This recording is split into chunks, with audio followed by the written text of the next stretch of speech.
Capítulo 5, versículo 9 a 12. Hoje será um pouco mais alguns versículos, e aí nós encerraremos, esse primeiro bloco do Sermão das Bem-aventuranças, o Sermão do Monte, que foi Agostinho de Hipona, que colocou esse nome de Sermão do Monte, ou Sermão da Montanha, que batizou e ficou popular. E aí Jesus começa falando sobre o perfil do crente, E aí coloca 8 princípios. É claro que os irmãos vão ver ali, até eu tinha comentado uma vez, que são, se eu não me engano, você vai contar, quando começa Bem-aventuranças, parece ser 9, Mas o versículo 11, ele está ligado juntamente com o versículo 10. Então, por isso que são 8 mesmo, tá bom? E aí, Jesus instrui os seus discípulos e todos ali para ouvirem, para entender, olha, o perfil do crente, o perfil do cristão é assim. Os meus seguidores são assim, Os meus discípulos são desta forma. E aí ele vai dizer no versículo 9 ao versículo 12. Mateus, capítulo 5, versículo 9 a 12.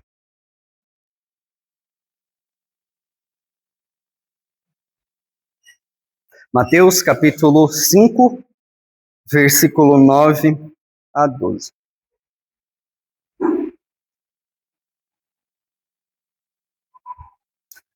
Acompanhe a leitura, irmãos. Bem-aventurados os pacificadores, porque serão chamados filhos de Deus. Bem-aventurados os perseguidos por causa da justiça, porque deles é o reino dos céus. Bem-aventurados sois quando, por minha causa, vos injuriarem e vos perseguirem e, mentindo, disserem todo mal contra vós. Regozijai-vos e exultai, porque é grande o vosso galardão nos céus. Pois assim perseguiram os profetas, que viveram antes de vós. Essa é a palavra do Senhor, que o Senhor nos ilumine, nos inspire. Fale com o Senhor. Ó Deus, obrigado, ó Pai, pela sua palavra. Obrigado porque, pela fé, cremos e sabemos que ela é a sua palavra. Ela é útil para nos instruir, para nos ensinar, para falar o nosso coração. Tenha misericórdia de nós, ó Pai, possamos compreender a sua palavra e vivermos uma vida, ó Deus, de discípulos, segundo o teu coração. Pedimos isso em nome de Jesus. Amém. Amém, irmãos. Irmãos, não sei se você já pensou nisso, mas pensa só, se alguém te ferisse hoje, tanto fisicamente quanto emocionalmente, qual seria a sua primeira reação? Qual seria a sua primeira reação ao sair do seu coração? O que você ia mostrar para essa pessoa? Ou para as pessoas que estão ao redor? E eu não estou falando aqui uma resposta que eu quero escutar. Eu estou falando uma resposta sincera, uma resposta que não é aqui que você daria na igreja, mas uma resposta real, uma reação real, espontânea, aquela que ninguém vê. Será que seria uma reação de reconciliação? Seria uma reação de afastamento daquela pessoa? Será que ia ter graça ou silêncio, cheio de julgamento, argumento? Irmãos, e eu creio nisso, que nós vivemos uma vida como cristãos. E dou glória ao Senhor por isso, porque o Senhor tem levado essa igreja, levado cada irmão aqui, a buscar uma vida digna diante do Senhor. Mas muitas vezes, cada um dos irmãos, nós reagimos como se nunca tivéssemos sido transformados pelo Senhor. Algumas reações, algumas coisas que saem da nossa boca, são coisas que um crente, um cristão, jamais deveria demonstrar ou mostrar isso para alguém. E talvez seja um dos sinais mais sinceros do nosso coração. Qual que é o sinal mais sincero do nosso coração? É a forma como reagimos quando somos contrariados, feridos ou pressionados. Martin Lloyd-Jones, ele dizia uma frase muito interessante. Não há nada que revele mais claramente quem nós somos do que nossas reações sob pressão. Isso expõe algo que nós precisamos encarar com sinceridade. É possível a gente estar dentro da igreja há anos, mas mesmo assim reagir como alguém que parece não pertencer. Não estou dizendo que você não pertence. Não estou dizendo que eu não pertenço. Mas estou dizendo algumas reações, sabe? Que a gente precisa mais da graça do Senhor, precisa mais do Espírito Santo para ser transformada. Porque, irmãos, nós vemos aqui que o mundo, ele busca paz. A gente sabe disso. O mundo, ele busca a paz. Mas o duro que a paz que o mundo busca, a paz que o mundo quer demonstrar para você, quer vender para você, para sua alma, para sua família, é uma paz que não vem do Senhor. É uma paz que ela não quer resolver problemas ou não quer gerar conflitos. E eu estou dizendo conflitos não no sentido pejorativo, mas no sentido de conflito para gerar transformação, mudança, porque são conflitos que não transformam. Com certeza os irmãos acompanham jornais, às vezes até falam assim, bem, hoje eu não vou olhar jornal, hoje eu não vou olhar a notícia porque está me deixando mal. Com certeza você deve ter dito isso em algum momento, né? E a gente vê que muitos líderes se levantam com uma bandeira de paz. Mas essa paz, como vimos, ou um mundo novo, ou transformar em um mundo perfeito, não é possível. Porque o ser humano, ele muitas vezes, se ele está distante do Senhor, ele não produz a justiça de Deus, ele não produz a paz do Senhor. Então, o mundo fala sobre justiça também, mas às vezes é uma justiça sem misericórdia. O mundo fala sobre felicidade, não é? Mas é uma felicidade que fala que você não pode sofrer, que é uma felicidade que não suporta dor, não suporta rejeição, não suporta oposição, muitas vezes. Então surge um grande problema. Como viver como cristão em um mundo que funciona com valores completamente opostos ao reino de Deus? Como eu consigo viver? Porque se de fato você é um cristão, de fato você entende que Jesus Cristo é aquele que te libertou, como nós cantamos, que através de Jesus Cristo eu tenho essa transformação no meu coração, eu não quero viver como o mundo. Ainda mais se você já experimentou o outro lado. Então, como que eu consigo viver como cristão na minha casa, na minha loja, no meu serviço, no escritório, onde eu estou, sendo que o Senhor me colocou com pessoas que pensam totalmente diferente de mim? Como ser alguém que promove paz quando tudo à nossa volta incentiva a divisão, incentiva problema? Muitas pessoas dizem que para você ter um plano de carreira, você conseguir algo naquela empresa, você precisa puxar o tapete do outro. Não é só estudar, não é só fazer coisas coerentes, não é só mostrar que você de fato é capacitado e que você sim merece aquela vaga, mas você precisa fazer outras coisas. Como que podemos viver assim, irmãos? Como permanecer firme quando ser fiel custa muito caro? Jesus, ele sabe disso. Jesus está falando coisas aqui, irmãos, que ele sabe que é extremamente difícil para nós. mas ele quer dar esperança. Ele quer incentivar, ele não está falando isso para eu ficar mais amedrontado, para eu ficar cada vez mais no fundo do poço. Poxa, é difícil mesmo, então é isso. Não, o Senhor quer mostrar como que você pode sim permanecer firme, mesmo em um ambiente hostil. Assim como Daniel, o profeta Daniel. Na escola bíblica dominical nós estamos estudando alguns heróis da fé em Hebreus, e nós vimos, por exemplo, Abel, nós vimos Enoque, viveu numa época extremamente difícil. E como que ele conseguiu andar com Deus? É graça do Senhor, é claro. Isso é possível, isso é promessa para você hoje também. Não é só no Antigo Testamento.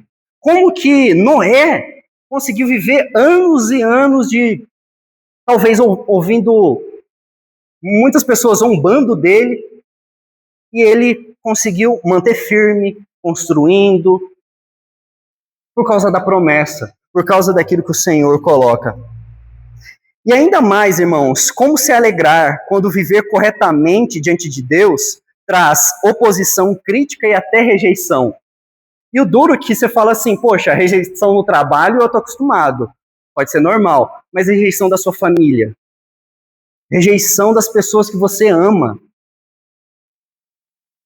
Tim Keller, um pastor da Igreja Presbiteriana de Nova York, infelizmente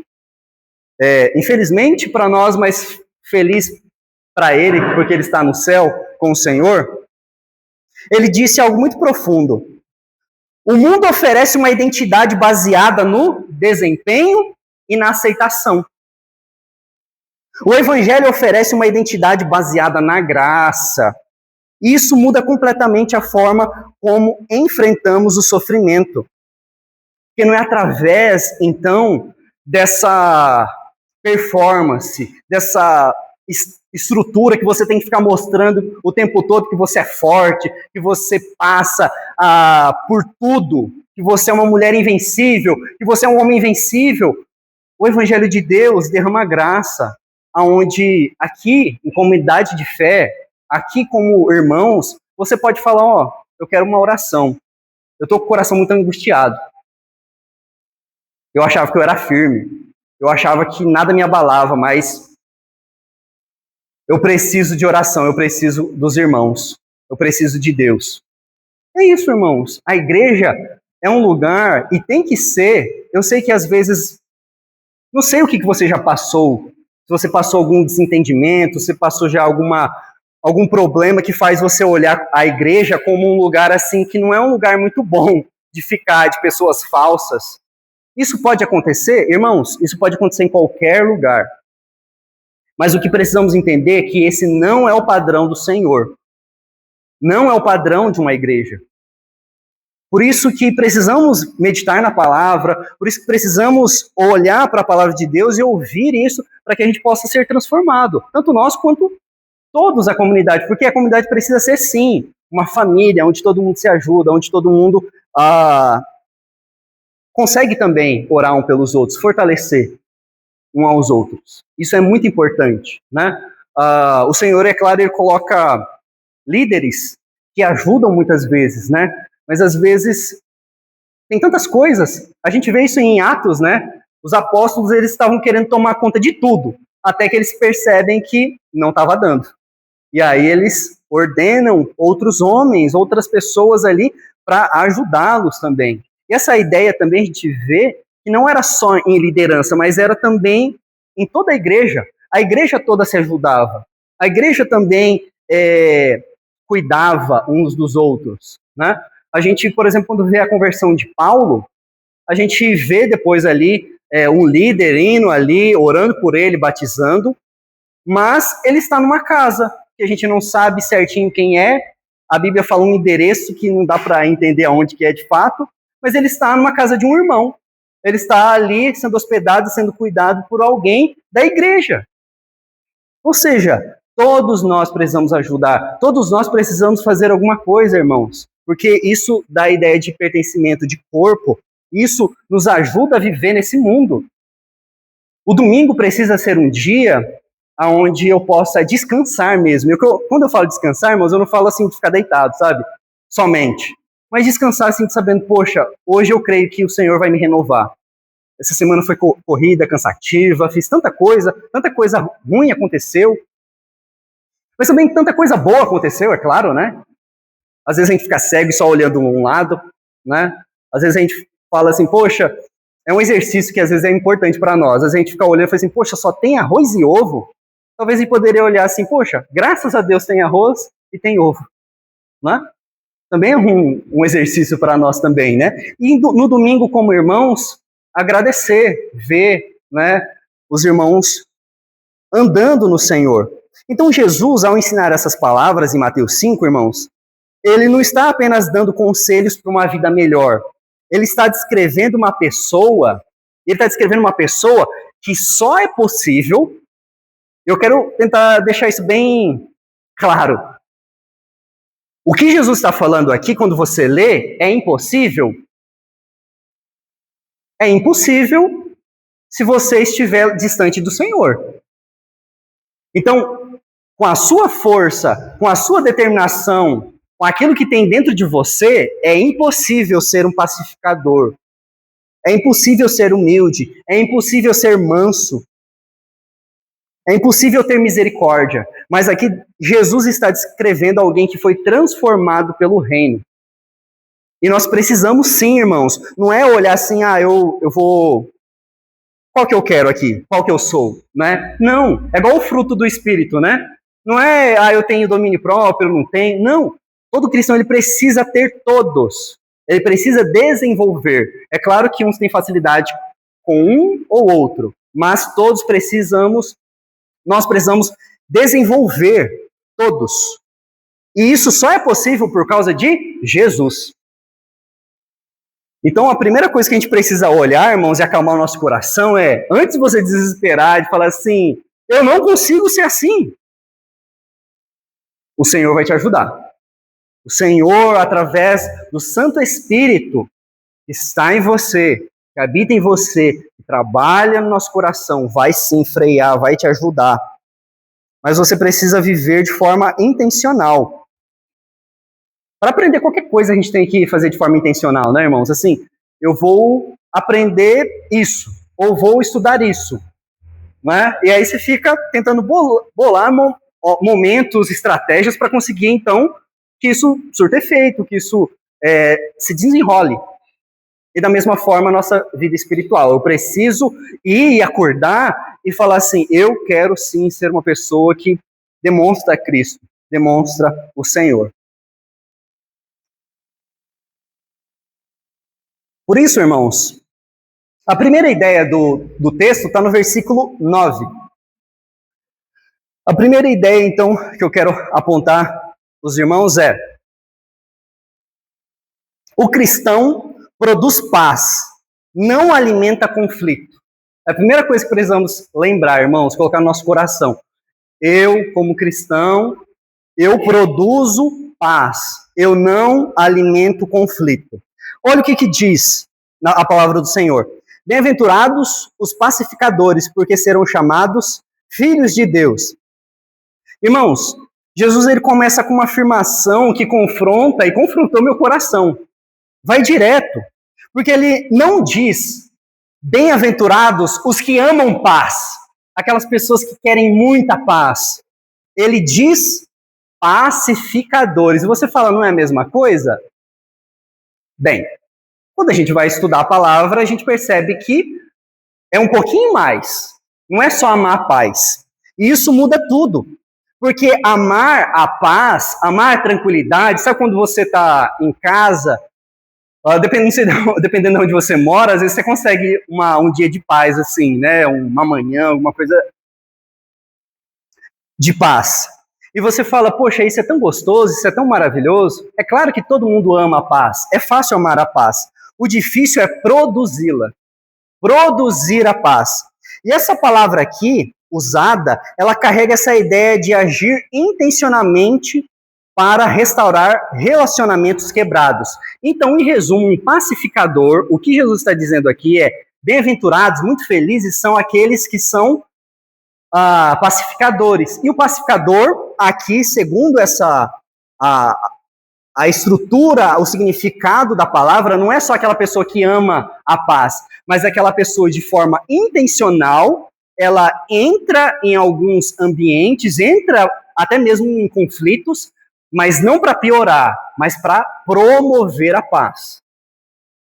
Para promover, para mostrar algo transformador.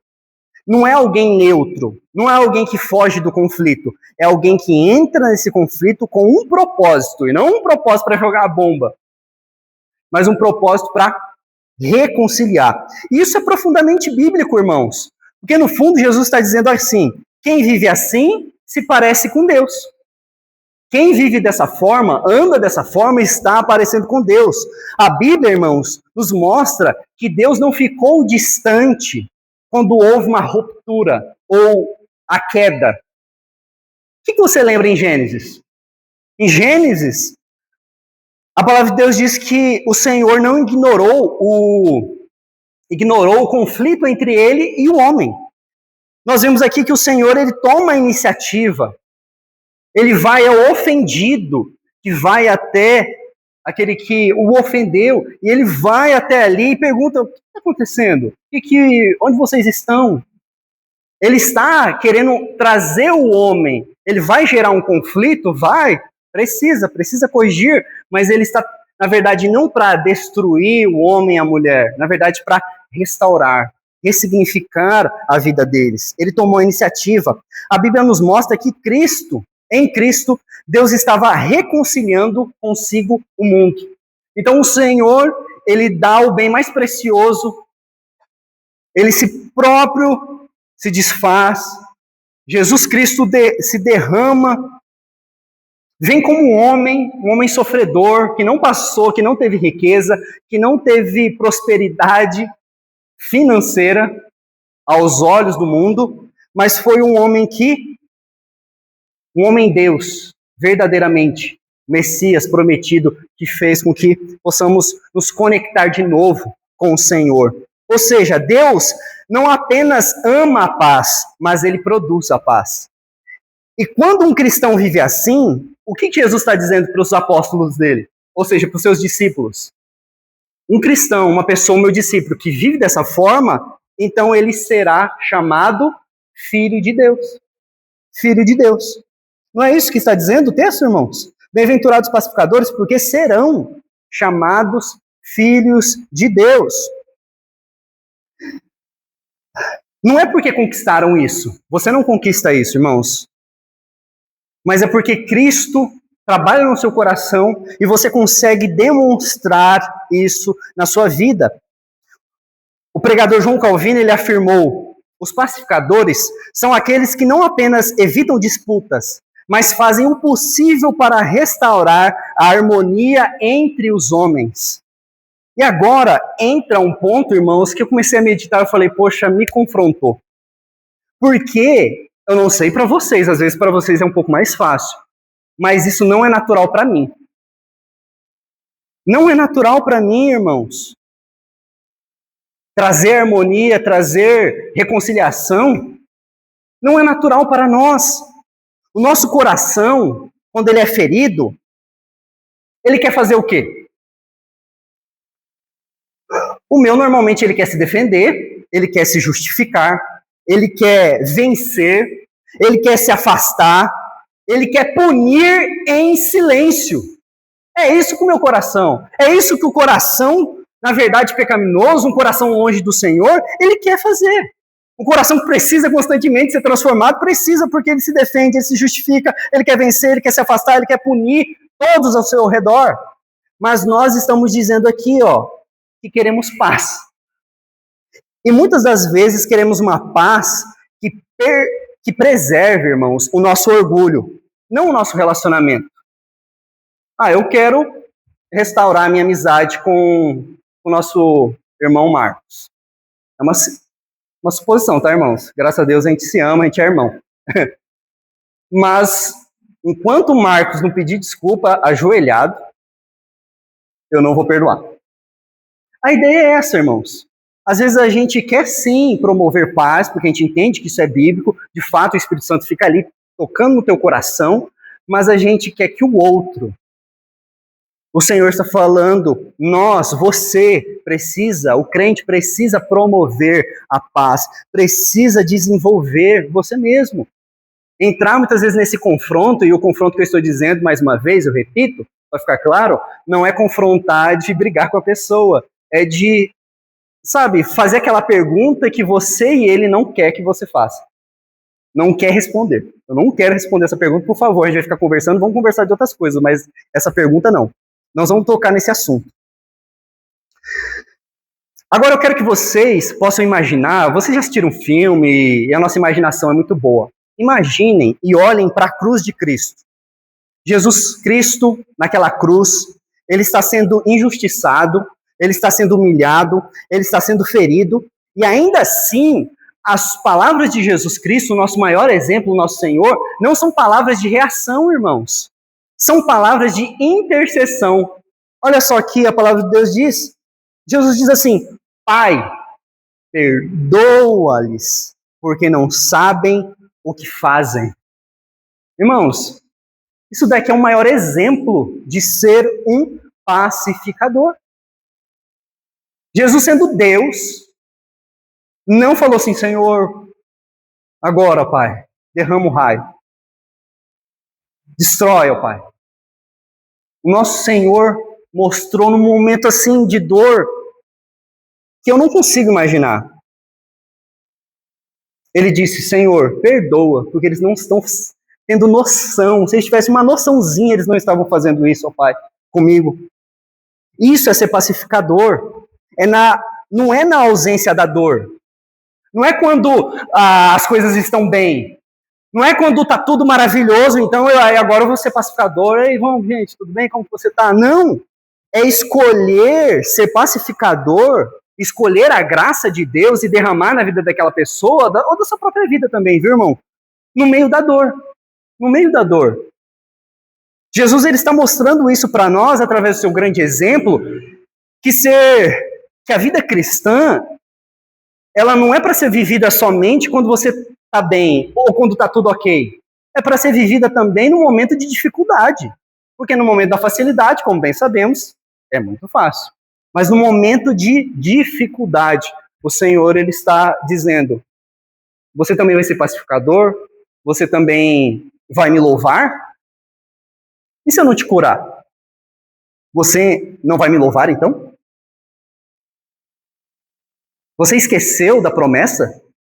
Você esqueceu que você não vive nesse mundo para sempre? Que você viverá eternamente? E que isso que você está passando é só uma lembrança quando você estiver na eternidade. Então, irmãos, a gente precisa olhar isso. Hoje em dia, infelizmente, seja na nossa vida, seja na igreja, onde for, qualquer conflito vira ruptura.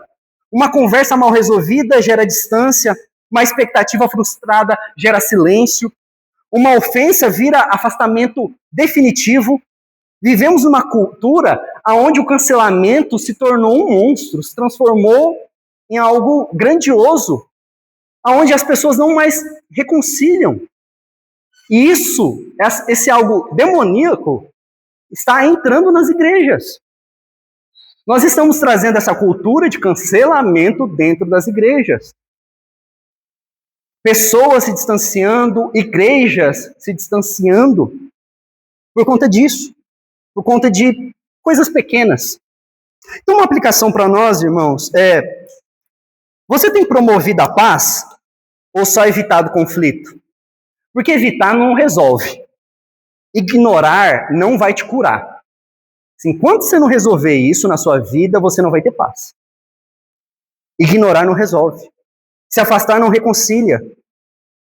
Ser pacificador exige, irmãos, a gente precisa se humilhar e pedir, Senhor, ao Santo Espírito, humildade para dar o primeiro passo, graça para ouvir também, não só você ficar falando, disposição para perdoar, coragem para restaurar. E talvez Deus esteja chamando você hoje para você orar para aquela situação que você não tem orado. Que você já deixou no cantinho ali. Que você não quer procurar aquela pessoa para derramar e pedir perdão, para liberar perdão, para interromper esse ciclo de silêncio. Porque o reino de Deus aparece, irmãos, quando alguém decide fazer com que o orgulho não vença. O que o orgulho faria? Então eu não vou fazer o contrário. Vou fazer aquilo que o meu Senhor pede. E há uma segunda ideia, irmãos, está no versículo 10 e 11. O cristão permanece firme, mesmo quando isso custa. Então, olha só, Jesus fala sobre isso de promover essa paz, né? Que é muito importante para todos nós, para a nossa vida, para a nossa paz conosco mesmo, porque isso restaura e transforma vidas. Mas no versículo 10 e 11 fala assim: bem-aventurados os perseguidos por causa da justiça, porque deles é o reino dos céus. Bem-aventurados sois quando, por minha causa, vos injuriarem e vos perseguirem, e mentindo, disserem todo mal contra vós.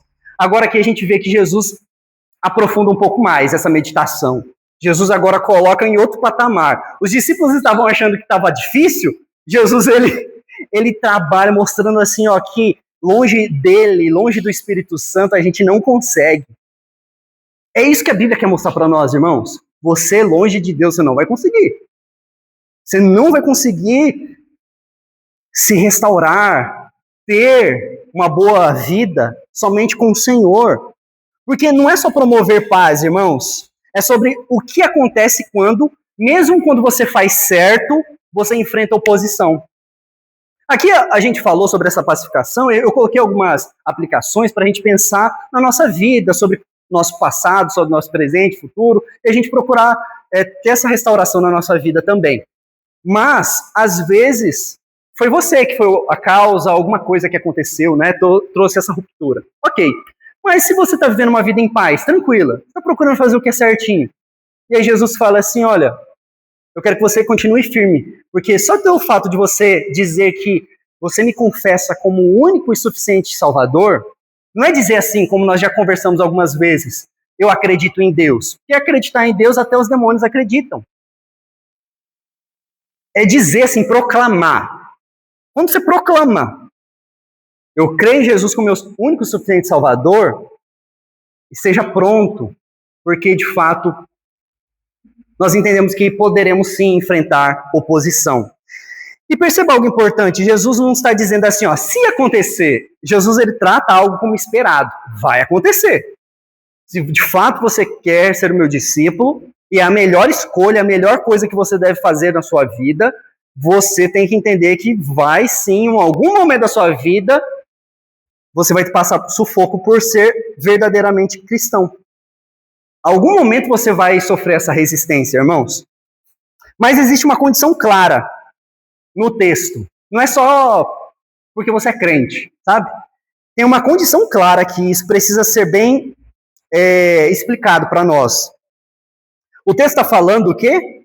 Por causa da justiça e por minha causa. Ou seja, é por causa da justiça de Deus. Justiça é o quê? Verdade, vivemos de maneira correta diante de Deus e dos homens. E por causa de Jesus, por causa do nome de Cristo. Ou seja, não é qualquer sofrimento. É sofrer por viver de forma fiel a Deus. Então eu estou sofrendo porque eu entendi que eu estou sendo fiel ao Senhor e isso está me prejudicando.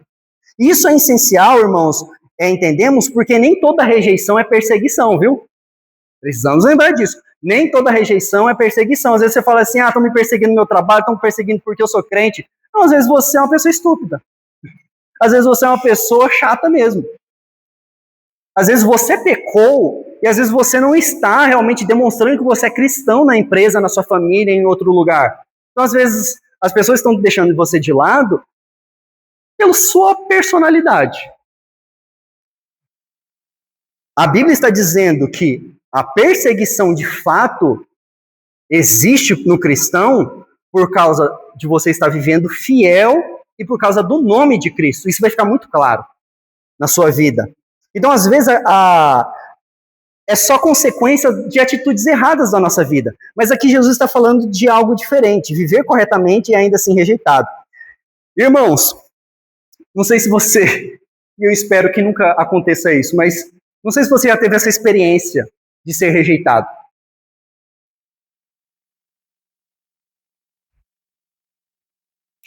Isso dói. É terrível. Porque todos nós, irmãos, queremos aceitação. Todos nós queremos aceitação.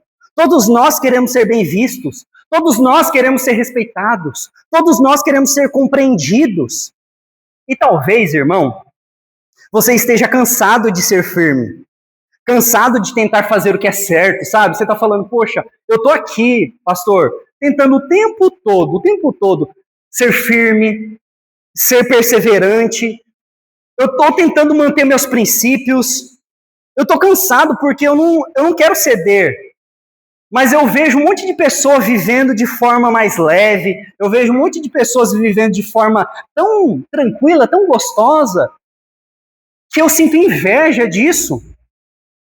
E talvez lá no fundo você esteja passando um pensamento assim. Será que vale a pena continuar? Será que vale a pena continuar sendo honesto?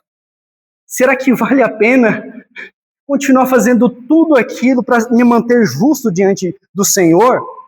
E a palavra do Senhor, ela vai com uma flecha.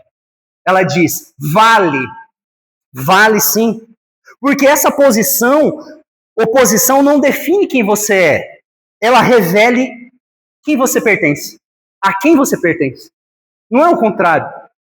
Você só está sendo perseguido por causa que você pertence a Cristo, você é filho de Deus, você irá para o céu. Charles Spurgeon, um dos grandes pregadores ingleses, ele diz o seguinte: quando o mundo fala bem demais de você, é hora de examinar se você não está vivendo de forma muito parecida com ele.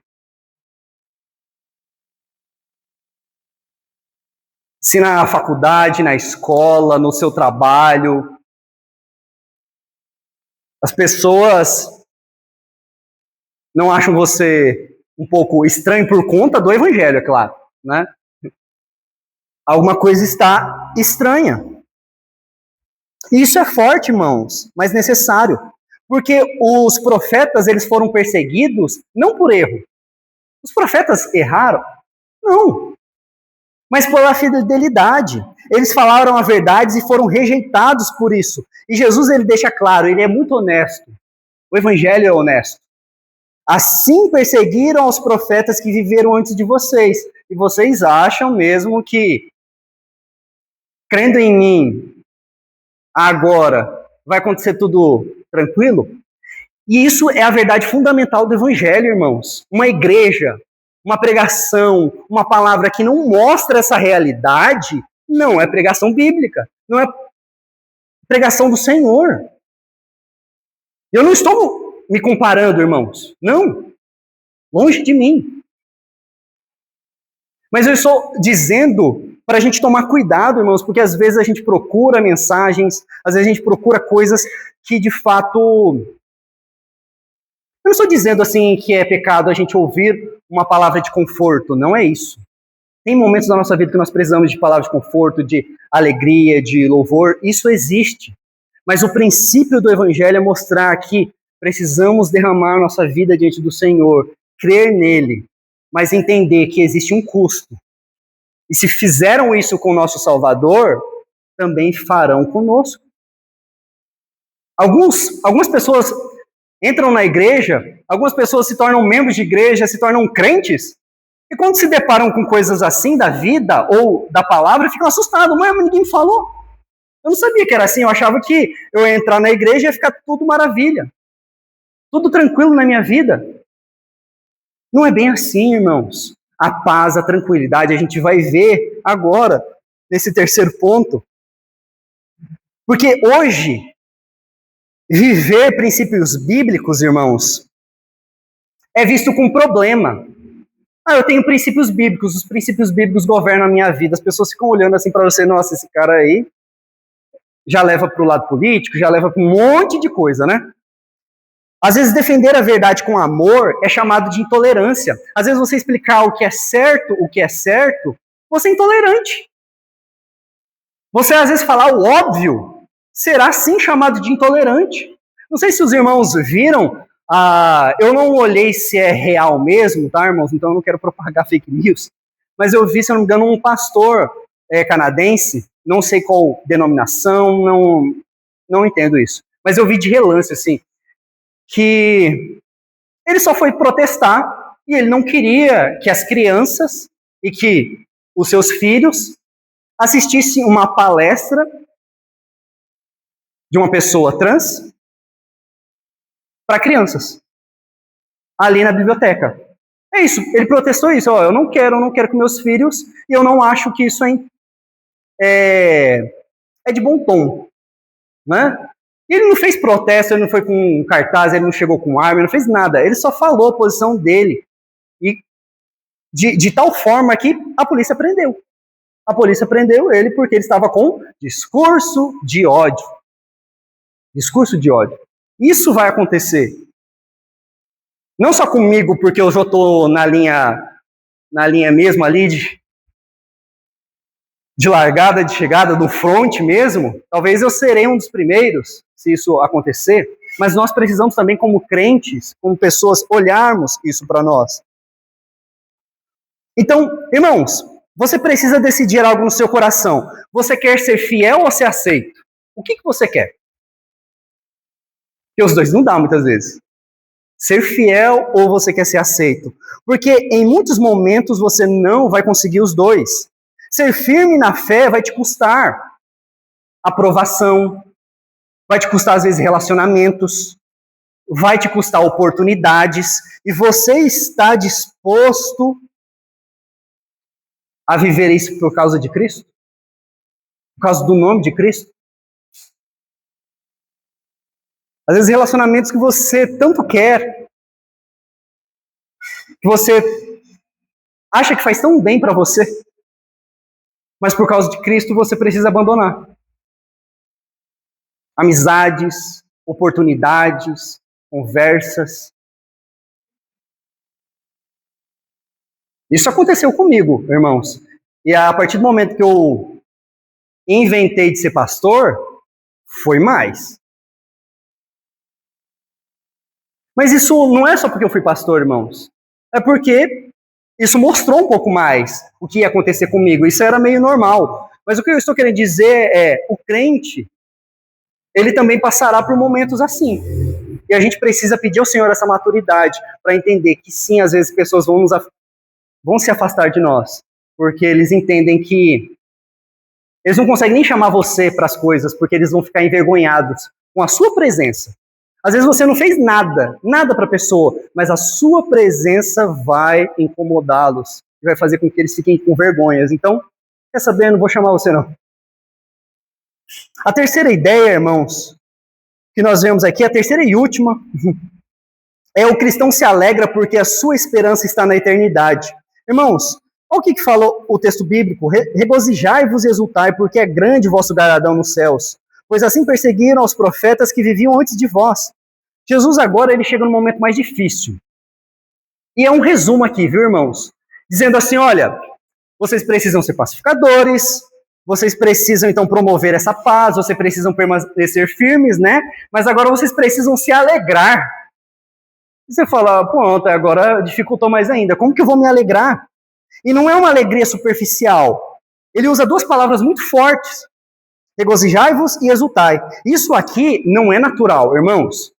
Se alegrar e honrar a Deus por causa do sofrimento não é natural. Eu sei disso. Não é natural. Você pular e você agradecer a Deus, é claro que não é isso que a Bíblia está falando. A Bíblia está falando que mesmo em momentos difíceis, você ter esse coração dizendo assim, Senhor, obrigado porque o Senhor está me sustentando. Eu creio que o Senhor pode fazer esse milagre. Se o Senhor fizer, o Senhor é Deus, né? Com aquela canção. Se não fizer, o Senhor é Deus. Ó Deus, me dê mais fé, porque minha fé é pequena. Me ajude, ó Pai. Me ajude. É isso. É isso que está falando sobre se alegrar, de exultar ao Senhor diante das dificuldades. Por isso que eu estou dizendo que não é natural. Não é natural. É sobrenatural. Porque ninguém, humanamente falando, se alegra quando, por exemplo, é rejeitado. Quando você é mal interpretado. Quando você sofre porque você está fazendo o que é certo. E olha só, irmãos. A pergunta que eu devo fazer é, tá, mas de onde vem essa alegria, então? A Bíblia responde. Porque é grande o vosso galardão nos céus. Essa é a nossa alegria, irmãos. Essa é a nossa recompensa. Ou seja, a alegria do cristão não está no presente, está no futuro. Quem vive olhando só para agora não consegue viver o evangelho, não consegue viver as coisas com o Senhor. Porque agora, irmãos, enquanto nós estamos vivendo aqui, muitas vezes será pesado, será difícil, será injusto, mas o cristão, ele olha à luz das Escrituras a sua vida. C.S. Lewis, escritor de Nárnia e outros livros, ele disse uma palavra muito interessante que quero compartilhar com os irmãos.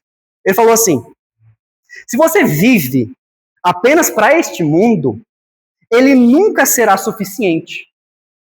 Mas se você vive para o próximo, novos céus e nova terra, este também, aqui que você está vivendo, será transformado.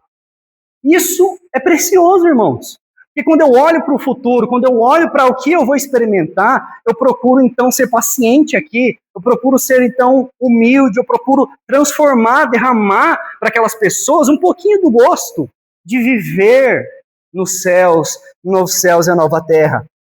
Isso não é só uma ideia, é vivido por pessoas reais. Eu quero contar para vocês uma breve ilustração que eu achei necessário. Não sei se todos já ouviram falar de uma missionária, de uma mulher de Deus chamada Elisabeth Elliot. Elisabeth Elliot. O seu marido, Jim Elliot, ele foi morto enquanto pregava o evangelho numa tribo no Equador. Tribo canibal. Era o projeto da vida dele. Era o projeto da vida deles, anunciar o evangelho ali para aquela tribo, para aquelas pessoas ali. Era o chamado, era o propósito. E de repente acaba de uma maneira trágica. Foi ceifado muito jovem. E de repente, humanamente olhando, o que eu espero dessa mulher, dessa jovem? Jovem. Tinha filhos. O que eu espero? Eu espero revolta, eu espero desistência e eu espero afastamento. É jogar praga diante de Deus, falando: que Deus é esse que eu estou servindo? Mas, irmãos, é claro que isso é humanamente, tá? Claro que isso é humanamente.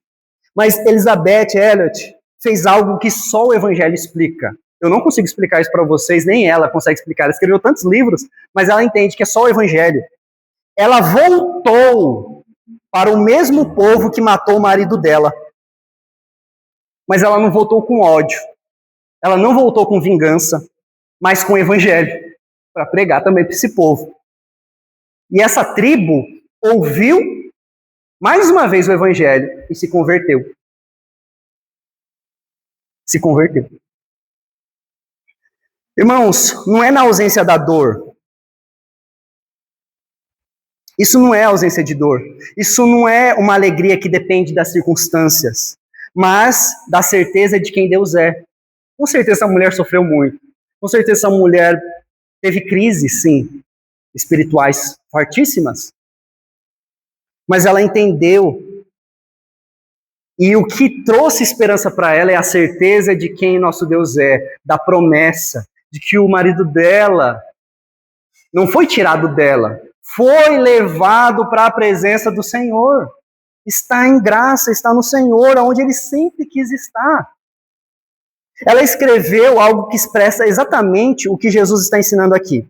Ela disse algo, eu não quero esquecer disso, por isso que eu vou falar para os irmãos também. Deus nunca prometeu explicar tudo, mas sempre prometeu ser suficiente. Irmãos, isso muda tudo, porque a alegria cristã não está em entender tudo. Por quê? Por quê? Por quê? Sabe, igual o Castelo Rá-Tim-Bum do Zequinha? E sim, muitas vezes. Mas é confiar em Deus mesmo quando não entendemos. Quando eu não entendo, quando eu não compreendo. Então, irmãos, talvez, e bem provável, eu não conheço ainda muitos de vocês, mas talvez você esteja interpretando a sua vida de forma errada. Às vezes você está vivendo, sim, uma vida cristã de uma forma um pouquinho errada, precisa alinhar algumas coisinhas. Por quê? Porque talvez você está olhando somente para as perdas, para as dificuldades, para as dores, e pensando que Deus te abandonou. Mas pode ser exatamente o contrário. Pode ser evidência que Deus está mostrando para você que você está no caminho certo. Que você precisa aprender a olhar a sua vida à luz da eternidade. Não olhar aqui, mas olhar a eternidade. Nem toda dor é uma derrota. Nem toda perda é fracasso. Nem toda rejeição é ausência de Deus. Por isso, irmãos, quero deixar apenas 3 aplicações para os irmãos, para a gente encerrar. Busque ser um pacificador de forma intencional. É isso que eu quero que os irmãos gravem e levem para casa. Busque ser um pacificador de forma intencional. Não espere o outro dar o primeiro passo. Vá você, procure, converse, perdoe e restaura. O reino de Deus é isso. Decidir derramar graça na vida dos outros e não orgulho. Segunda ideia, permaneça firme mesmo quando isso custar. Pare de negociar. Muitas vezes nós negociamos princípios para sermos aceitos. Não é isso que o Senhor quer. Sua fidelidade a Cristo vale mais do que qualquer aprovação de pessoas. Qualquer. Ser de Jesus muitas vezes vai colocar o seu nome contra a corrente. Não sei se eu falei o tema, mas é uma vida fora da corrente. E tudo bem, nós precisamos lembrar disso. E por último, aprenda a viver com olhos na eternidade. Pare de interpretar a sua vida apenas pelo presente. Nós não devemos ficar olhando só para aqui agora. Se você olhar só para aqui agora, como muitos filósofos falavam, de fato, é só tristeza, é só amargura, é só... O suicídio parece que é o melhor mundo. Se você olhar mesmo para a sua vida, só aqui no presente. É claro, irmãos, que aqui eu estou colocando um pouquinho mais de dificuldade, né? Nem sempre a gente sabe, né? Que é só tristeza. Poxa, tem tantas coisas pelo fato de você comer a comida de alguém que você ama, da sua mãe, da sua avó, de estar com seus netos, sabe? Tem sim coisas maravilhosas. Por isso que muitos pastores, eu não lembro agora quem falou, mas falam desse evangelho, e a vida cristã é uma vida agridoce. O cristão ele tem que encarar a vida assim, uma vida agridoce. Às vezes ela é docinha, às vezes ela é meio salgada, amarga. Mas o que nos mantém nossos olhos é o Senhor. Então nem toda dor é derrota, nem toda dificuldade é ausência de Deus. Deus está trabalhando. E o que você está passando não é vão. Vamos orar?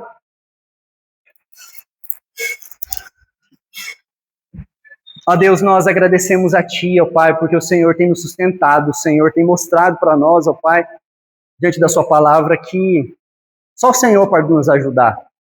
Ó Deus, eu creio, ó Pai, que tudo isso é possível e eu consigo fazer, ó Deus.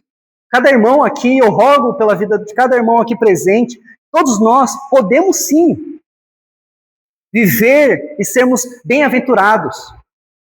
Por isso, ó Deus, eu peço a Ti, continue colocando na nossa vida o Santo Espírito para nos direcionar uma vida mais em paz, uma vida de mais amor, uma vida, ó Pai, que ama e olha para o Senhor, olha para a eternidade. Irmão,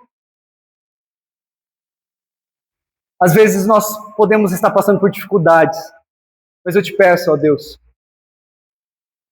nos ajude, nos dê firmeza, nos dê graça, pois nós precisamos de Ti. Pedimos e agradecemos a Ti, ó Pai, em nome de Jesus. Amém. Amém. Irmão,